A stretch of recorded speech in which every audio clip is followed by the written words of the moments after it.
¿Qué pretende ser Conversaciones Alimentarias? Pretende ser un espacio en el que hablaremos sobre la gestión correcta de la mesa alimentaria, sobre los mitos y verdades de los alimentos y sobre todo sobre la compra inteligente de alimentos. ¿Y a quién va dirigido? Pues a ti consumidor, y también a los profesionales del sector y a los directivos y gerentes de empresa o industria alimentaria. En resumen, pretende ser un canal de comunicación sencillo y comprensible, a la vez que ameno. Y en esta aventura me acompaña una experta en comunicación, Beatriz García Cibreiro, que también es gerente de su propia empresa, Comunicarte. ¡Empezamos!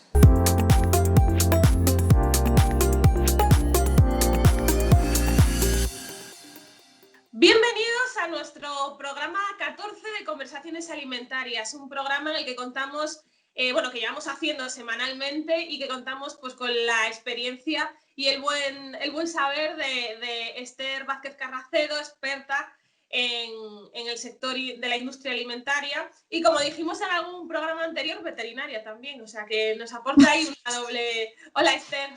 Hola, ¿qué tal, Beatriz?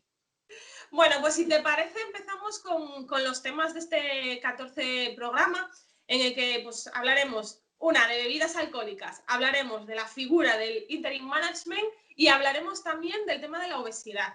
Entonces, si te parece, entramos con un tema, un sector en el que somos productores mundiales, en el que tenemos bastante que decir, que es el sector del vino, de los licores y de las bebidas alcohólicas. Somos expertos en tomárnoslo, pero yo creo que es un poco un sector desconocido en general dentro de la industria alimentaria. Me gustaría que nos contases pues, cómo está regulado el mundo de las bebidas alcohólicas en España. Pues el sector de las bebidas alcohólicas es un subsector más dentro de la cadena alimentaria y, por lo tanto, tiene que cumplir lo que es la legislación alimentaria. Bien es cierto que, aparte de la legislación troncal, tiene su legislación específica. Y nada, solo comentarte un matiz. En la legislación de las bebidas alcohólicas sí que se hace una diferenciación clara entre lo que son bebidas espirituosas con alto grado alcohólico, vino y cerveza y productos derivados de la malta. Aparte de esto, le aplica la legislación alimentaria como otro operador. Claro, ¿y hay algún requisito obligatorio o diferente que tengan que cumplir pues, dentro de esa industria alimentaria? O sea, ¿hay algún tipo de regulamiento específico para ellos? Aparte de esta legislación que es específica de ellos, porque trata sobre ellos, porque claro, tienen sus procesos diferentes, las analíticas que hay que hacer son diferentes, los conocimientos que hay que tener son diferentes, les aplica lo mismo que al resto de operadores, es decir, necesitan una autorización sanitaria, tienen que tener implantado un plan de APPCC, tienen que cumplir con el etiquetado de los alimentos, todos los planes de prerequisitos de higiene, como el de limpieza, el de control de plagas, el de control de proveedores, el de residuos. Tiene que cumplir la trazabilidad, tiene que cumplir la formación de los manipuladores. Pero es cierto que a lo mejor, ya que me preguntas por alguna diferencia o algo que puedan tener de diferente este sector, y lo comento porque lo he intentado, ¿vale? Es que no se pueden acoger a ninguna de las alegaciones nutricionales o funcionales de las que ya hemos hablado, porque se vería un poco extraño que una bebida alcohólica le atribuyésemos alguna declaración saludable. Y lo comento porque se ha intentado. Y aparte de esto, pues una peculiaridad que tiene este sector, que no tiene que ver con seguridad alimentaria en sí ni con legislación alimentaria, pero se entrelazan en el sentido en que necesitan una muy buena trazabilidad para el tema de pagar el impuesto del alcohol. Vale. Aparte de eso, como el resto, ¿no? de las empresas. Igual. Entonces, pues eso, a nivel de empresa alimentaria, ¿cómo se regula? Pues se regula como el resto. Tiene que tener su sistema de autocontrol, que es el análisis de peligros y puntos críticos de control, y sufren inspecciones de sanidad y aparte las inspecciones de fraudes, bueno, por el tema del impuesto al alcohol. Vale, pues perfecto. Y ahora, esto ya vamos a meternos un poco más de lleno. Si alguna de las personas que nos está escuchando, que nos está viendo, tiene interés en crear pues una empresa, pues imagínate, por ejemplo, de cervezas artesanas o de licores, ¿qué podrían hacerlo libremente? ¿Qué necesitarían para hacerlo? Podrían hacerlo libremente, claro. Con todo lo que hemos dicho, teniendo en cuenta todo lo que hemos dicho, lo pueden hacer libremente. Y además, el tema de las cervezas artesanas, que sí que se han visto muchos productores, pues se comprende, primero, porque es un producto valorado, es un producto relativamente fácil de hacer. De hecho, muchas fórmulas han salido de pruebas ensayo-error, y al final es una industria de bajo riesgo. Pero tienen que cumplir igual todas las normas. Imagínate que alguien se pone a hacer orujo y no está regulado y tiene altos niveles de metanol. Pues va a dejar ciegas a las personas que tomen ese orujo.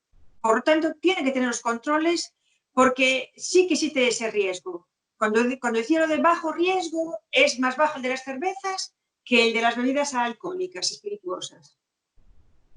Pues interesante dato a tener en cuenta, sobre todo en un sitio en el que, bueno, pues tenemos o existe la costumbre, ¿no?, de hacer esos licores en casa y a veces que, bueno, que no siguen los pasos que deberían seguir para ser totalmente seguros.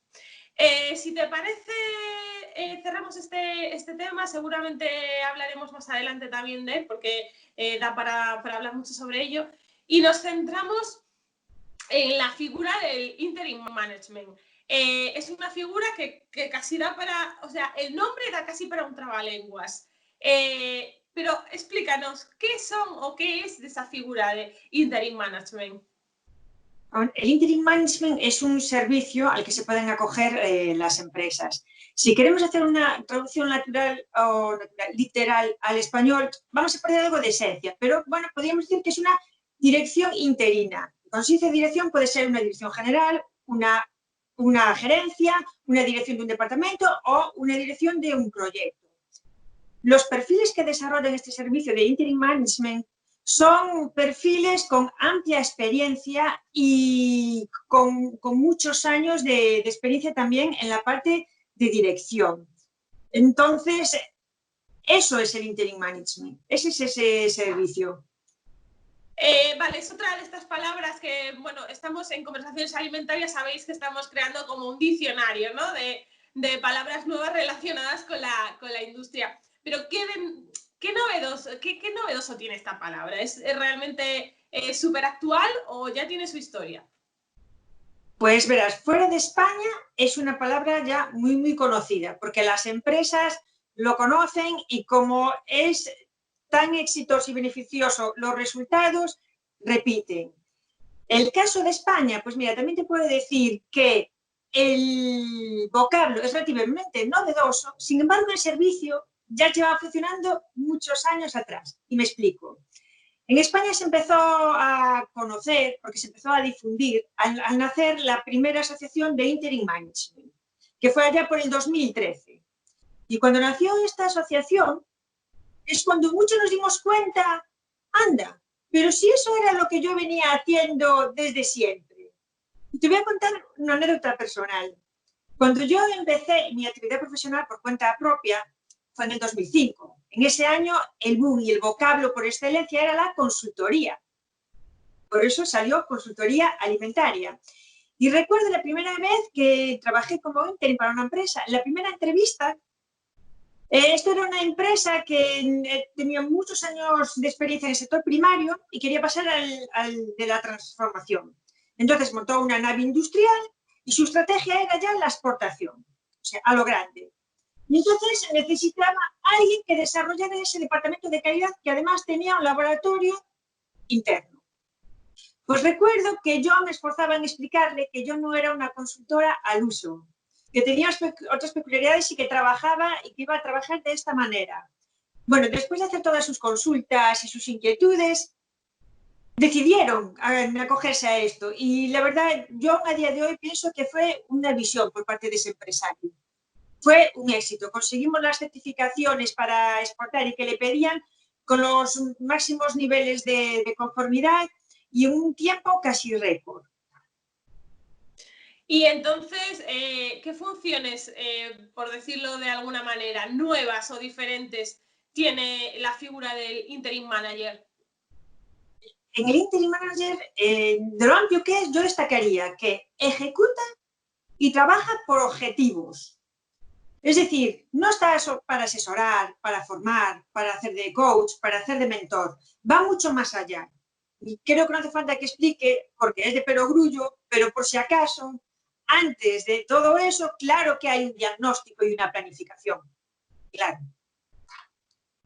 Y entonces, como ya, bueno, conocemos un poco más la figura, qué es lo que hacéis y qué es lo que no hacéis, porque a veces es cierto que se pueden confundir los términos, eso, con coach, con consultor y demás, está muy bien aclararlo. ¿Qué tipo de necesidades resolvéis, bueno, se resuelven en las empresas? Pues esto es como decir qué tipo de objetivos pueden tener las empresas para que nos contraten. Y esto se suele traducir en trabajar por proyectos, que tanto se habla ahora, que es el futuro, trabajar por proyectos. Vale, en nuestro mundo solemos hablar de misiones. Si tenemos esta misión y esta otra. Vale, las misiones son muy variadas, porque va a depender de, son tan variadas como perfiles hay de interim manager. Pueden estar especializados en áreas concretas de empresa e incluso en sectores empresariales. Y te voy a explicar mi ejemplo para luego poder completarlo con otros ejemplos. En mi caso, cuando trabajo como interim manager, solo me dedico al sector empresarial, es decir, a la empresa alimentaria. Y solo en las áreas de legislación alimentaria, seguridad alimentaria, gestión de calidad alimentaria, control y planificación de la producción, mejora de procesos, coordinación de operaciones y estrategia. ¿De acuerdo? Por tanto, ¿en qué misiones puedo estar yo involucrada? Pues en misiones de gestión del cambio, es decir, poner un poco de orden en aquella fábrica. Por ejemplo, que se entregue en plazo, que la producción se adapte a lo presupuestado, que la gente sepa lo que tiene que hacer, que las cosas se hagan siempre de la misma manera, por ejemplo. Otra misión puede ser la mejora continua. ¿Qué quiere decir esto? Pues optimizar los procesos. Optimizar de la manera que optimizas el tiempo, la mano de obra, la energía y haces que haya menos productos defectuosos. Y aparte de optimizar los procesos, es darle al cliente lo que pide. Eso es mejora continua.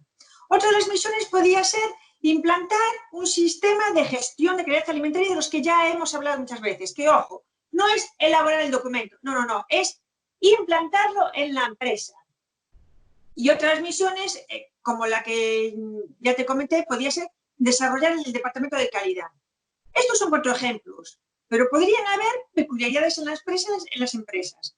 Bien, dicho esto, otros perfiles de interim manager pues pueden ser que sin ser tan sectoriales, sí que están enfocados en unas áreas de trabajo, como perfiles de contabilidad y finanzas, o perfiles de sector comercial, o el área comercial, o perfiles de internacionalización, o de comunicación y marketing, o de recursos humanos, o de desarrollo de negocio, que en este caso también suele ir ligado a un tipo de sector porque se basa en la experiencia que ha tenido ese interim manager. No sé si ha quedado... Creo que clarísimo, además, el ámbito que, pues, que abarcas en tu caso, ¿no? En función de, efectivamente, de la especialidad. Pero sí me gustaría saber o que nos cuentes qué tipo de vinculación tiene la figura del interim manager con la empresa con la que está trabajando, con las empresas en las que trabaja.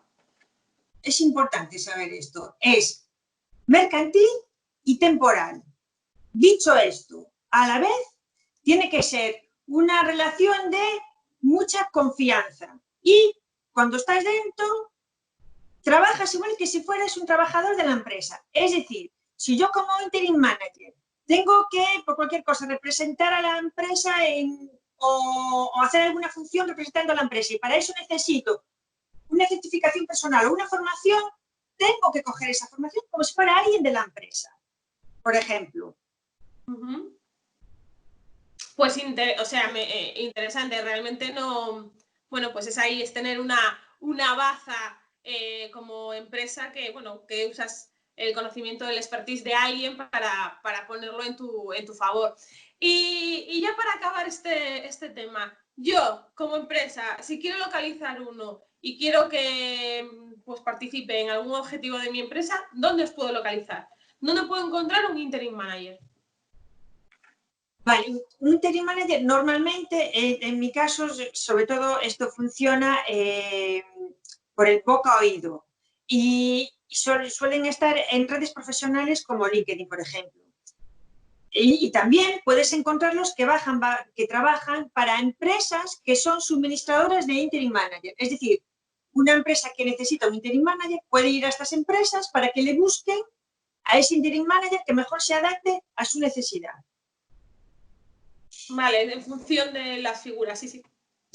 Y nada, no quería dejar de comentarte pues el potencial del interim manager, es decir, las ventajas. O sea, todos son ventajas. O sea, no tienes gastos de vacaciones, no tienes gastos de seguridad social y aparte te puedes aprovechar de toda la red de contactos que se ha forjado ese interim. Y también tampoco te voy a negar que no hubiera habido algún caso fallido en un interim management. Pero también te digo que si la elección del interim ha sido buena y el empresario comprende al 100% qué es esto del interim management, el porcentaje de éxito es el 100%. Por tanto, ¿cuándo puede no funcionar? Pues cuando la elección del interim no ha sido la acertada porque no casa el perfil del interim con la necesidad de la empresa, o cuando ese empresario no ha entendido lo que es el interim management. O sea, no te da la información que tiene que dar, no cuenta contigo, no te da autoridad. Claro. Es muy importante tener eso en cuenta. Totalmente de acuerdo, el saber eso, cuáles son los beneficios, ¿no? de tener un interim manager. Si te parece, cerramos el tema otra vez por hoy. Volveremos en próximos programas con palabras novedosas, casi trabalenguas. Y vamos al último de los apartados, que es sobre la obesidad y la alimentación. Venimos hablando en varias ocasiones, ¿no? de distintas modas que ponen pues por encima de todo la comida saludable, el consumo de determinados tipos de alimentos. Y hoy lo vamos a tratar este tema, pero desde la perspectiva de cómo la alimentación puede afectar a ese incremento de la obesidad o de los malos hábitos. ¿Es tan importante la relación entre la alimentación y la obesidad? Sí, lo es. Pero antes permíteme colocarme en la antesala de la obesidad, ¿vale? Y hablar del sobrepeso. Es decir, todas las personas con obesidad tienen sobrepeso, pero no todas las personas con sobrepeso son obesas. ¿Vale? Y es el mismo problema, porque es uno que deriva a otro. Vale, entonces, el sobrepeso es una acumulación excesiva de grasa corporal. Hablamos de sobrepeso cuando el índice de masa corporal es uno determinado y hablamos de obesidad cuando ese índice de masa corporal sobrepasa unos límites. Es la única diferencia. Vale, sin querer frivolizar en este tema que es muy serio, la verdad lo que me preguntas, la relación entre alimentación y peso, es muy simple. Y te lo puedo explicar como una resta. Si todos vamos un poco atrás en el tiempo, nos acordamos que es sustraendo menos minuendo igual a diferencia. Esto es lo mismo. Si ponemos como unidad de medida calorías, la cosa me queda. Ingreso de calorías menos gasto de calorías, ese es tu peso. Por tanto, imagínate si no es importante o imagínate si no hay relación entre peso y alimentación, que la alimentación es el sustraendo de la ecuación. Claro, sin duda una parte fundamental, pero bueno, también es cierto que a veces hay, bueno, si consumes determinados medicamentos o tienes problemas determinados de salud, pues que también influyen en ese tipo. Correcto. Es como decirte que las matemáticas en este caso solo funcionan para las personas sanas. Cuando hablamos de adultos sanos, esto ya no funcionaría para patologías como el hipertiroidismo, hipotiroidismo, cuando efectivamente estás tomando cierto tipo de medicamentos o tienes algunas patologías hereditarias. Esto hay que tenerlo muy claro.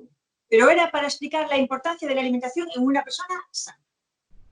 Me parece perfecto y es buena esta aclaración por si, bueno, pues hay alguna persona que nos escuche y se lleve las manos a la cabeza. Estoy segura de que hay pautas que debemos seguir para controlar la subida de peso y hacer ese control entre lo que ingerimos y lo que gastamos. ¿Nos puedes dar tú alguna, no sé si es secreto, si no es secreto, si ya las tenemos a la cara todos los días y no somos conscientes de ellas, o si es que realmente lo hacemos mal? Pues las pautas, con mirar a esa resta, ya tienes muchas de las respuestas. O sea, si yo quiero mantener el peso o disminuirlo, tengo que trabajar sobre la ingesta o el gasto. Si quiero disminuir el peso, tengo que disminuir la ingesta o aumentar el gasto. ¿Me seguís? ¿Sí? Sí. Bien. Sí. Para aumentar el gasto es fácil, ejercicio, ¿vale? Y tampoco es mucho más complicado. ¿Qué significa ejercicio? Pues puede ser o caminar más, o utilizar menos el coche, o utilizar más las escaleras. Eso es fácil. Cualquier cosa que hagamos no va a perjudicar nuestra salud. Bien, vámonos al sustraendo, a ingresar menos, que es donde va la alimentación. Bueno, pues ahí yo hago 3 grandes grupos de actuación. Podemos actuar sin cabecilla, podemos actuar con cabecilla y podemos actuar pues para ver qué pasa, de forma generalista. Vale. Sin cabecilla es si le hacemos caso a estas dietas milagrosas. Vale. Que o bien te quitan algunos alimentos de la alimentación o bien se basan en 1 o 2 alimentos. Con todas las consecuencias que puede tener de salud. Vale. Luego puedes hacerlo pues de forma neutra, ir probando. Me preguntas por pautas. Pues entre que las que ya conocéis, yo te diría que son fáciles de hacer. Comer menos cantidad de lo que comes ahora. ¿Qué esto quiere decir? Cuando te sirvas un plato, pues que la ración sea menor. En el tentempié que sueles hacer, que la ración sea menor. Que cuando compres un envase, que sea el envase menor. ¿Vale? Cantidad. Luego, limitar los productos, los postres. ¿Vale? Pero los postres no son solo tartas y pasteles. Son todos esos alimentos como derivados lácteos muy elaborados, por ejemplo. Esos también los pongo en postres. Y no me refiero a lo que decía al principio, disminuye su cantidad, sino que además de su cantidad, si lo estamos tomando todos los días, intenta que no sean todos los días. ¿Vale? Lo mismo te digo con los alimentos que son especialmente grasos, es decir, queso curado, embutidos tipo chorizo, criollo, longaniza, salsas que lleven nata o mucha materia grasa. De mí te digo lo mismo, no es que utilices una ración más pequeña, sino que consume los menos días en la semana. Luego, opta por los alimentos light y luego hacer una cena ligera. Son pautas muy generalistas que aunque yo me equivocase, no afectaría a tu salud. ¿Qué pasa? Cuando hablas de cosas muy generales, el impacto va a ser más lento y va a ser menor, pero es un comienzo. Y ahora, hacerlo con cabecilla es aprende a alimentarte bien. Aprende a alimentarte bien y no te prives de nada. No vaya a ser que el querer adelgazar me cause otro problema de ansiedad o lo que sea. Vale. Y esto de aprender a comer bien, hacerse una formación, no es descabellado. Yo pienso en mí misma. Hace muchos años, cuando era jovencita, por hobby, me hice la formación de técnico superior en nutrición y dietética. Mira tú, el devenir de la vida, ahora lo aprovecho en mi actividad profesional. Pero empezó como un hobby, porque tenía interés por eso. Porque nuestro cuerpo lo arrastramos toda la vida. Y habrá que cuidarlo. Totalmente de acuerdo. Da gusto escucharte, Esther, que dices tú, vale, pues a partir de mañana vamos a ser conscientes de lo que comemos, ¿no? De la alimentación que hacemos, que a veces pasa eso, que incluso yo lo tengo visto, que estás comiendo con alguien y con te pones a ver el móvil y demás y dejas de prestar atención totalmente a lo que tienes en el plato. Entonces, metes cuchara o tenedor sin ser consciente ni de sus sabores, ni de la cantidad que estés comiendo, ni de si te gusta, si te sienta bien y demás. O sea, que es un tema muy interesante que nos puede dar para varios programas más, pero sobre todo porque últimamente se comenta que la obesidad es uno de los principales problemas de salud a nivel mundial. ¿Tú cómo lo ves? Lo es. Y vamos a dar unos datos, ¿vale? A nivel mundial, fíjate, se estima que el 39% de la población adulta, mayores de 18 años, tienen sobrepeso, ¿vale? Y alrededor del 15% tienen obesidad. Y en los últimos 40 años, ¿vale?, la obesidad se ha triplicado. Y además se calcula que el sobrepeso y la obesidad están vinculados a un mayor número de muertes que la malnutrición. Esto a nivel mundial. Vámonos a España, ¿vale? Quedaos con esas cifras. España, se estima que algo más de un 37% de la población padece sobrepeso. Se estima que algo más del 17% padece obesidad. En los últimos 30 años, la prevalencia de obesidad se ha multiplicado por 2,4. Y las estimaciones para el 2030 ya se sabe que va a incrementar. Y ahora, para tener seguir datos, vamos a comparar, ¿vale?, los índices de obesidad de distintos países. Y vamos a comparar bien. No te voy a poner los índices que tienen problemas de hambre o malnutrición, porque no tendría sentido. Vale. Pues te pongo Alemania, Francia e Italia, un 22%.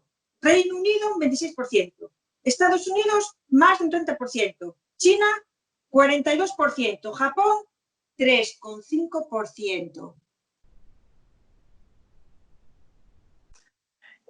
Claro, es curioso. Aquí tendríamos, el siguiente paso sería hacer una reflexión también del tipo de alimentación que lleva cada uno de los países, el ritmo de vida que lleva cada uno de los países y cómo eso también pues, afecta o no a... Y la genética, que digo yo que la genética algo también tendrá que ver, ¿no? Pero mira, más allá de todo eso, porque claro, este dato de los chinos, un 42%, nos puede sorprender muchísimo. Sí. ¿Qué pasa? Que Japón puso cartas en el asunto, ¿vale? Tomó medidas gubernamentales que sí que son efectivas, al contrario de otras que se están haciendo en otros países que por los resultados que están dando se ve que son parches.